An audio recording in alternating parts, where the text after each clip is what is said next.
is Jerry Stapleton, and I was involved in the American Ag movement for most of its life, if not all of its life, in Edwards County. I had been in political science and history, and had taken several economic history classes in school, and really knew that the farm situation that we were contending with was not a tenable thing for the long term. Interest rates had been going up.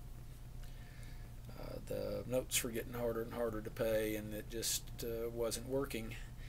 We knew this before the American Ag movement ever started, but nobody had ever struck the match to light the fuse, so to speak.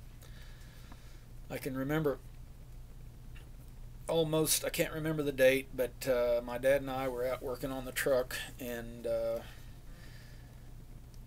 a friend of ours that Dad had helped when he was younger had been farming and had been in pretty tight situation, and he had heard of a bunch of radical farmers out in eastern Colorado that were going to strike because they were in the same dire situation, and he had been out, visited with them, went to some of their meetings.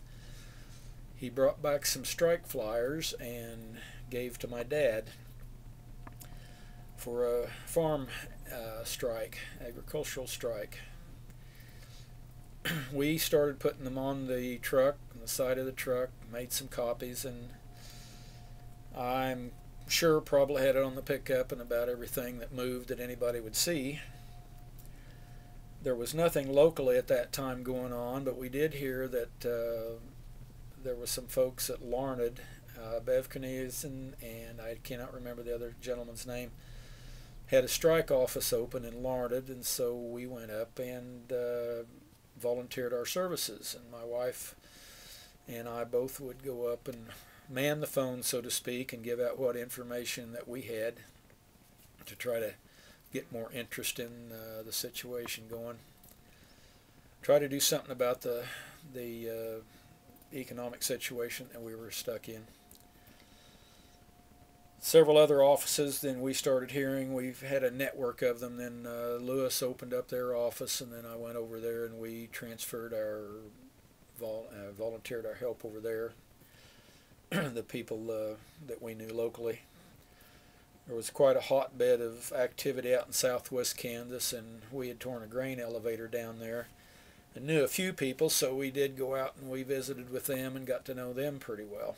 But as time went on, it was a match that struck the fuse, because enough people of like mind in Oklahoma and Texas and all through started coming to the meetings, and the more meetings we had in Kansas, the more people we met, and it kind of snowballed. We had hope and a belief at that time that the powers that be would see the good sense of all that we had to say, and the situation would get taken care of with no problem, but that was not to be. We continued with our strike meetings, and we decided to start using our tractors to gain attention, to rally the troops, to let the local representatives and the state and Kansas representatives know that there were problems out here on the farm, and that they needed to pay attention to it. Some of it was social, some of it was just fun, but at base it had a very serious underpinning. Things weren't good on the farm. Interest rates were high. A lot of people were going out of business. And in the United States, there was no good reason for that. Part of it was ag policy. Part of it was monetary policy at the time. Part of it was just mismanagement on a national level. But we started protesting and trying every which way, put our heads together to try to get effective at that protest. In the process, we learned a lot, met a lot of good folks. I think we did some good. We brought a lot of attention to the problems that we perceived. History probably won't treat us kindly because so many things that I have seen, the press doesn't know what is important until 50 years later. I think we got poor shrift from the press. I think there was a genuine ag revolution that went on there that they were asleep at the switch on.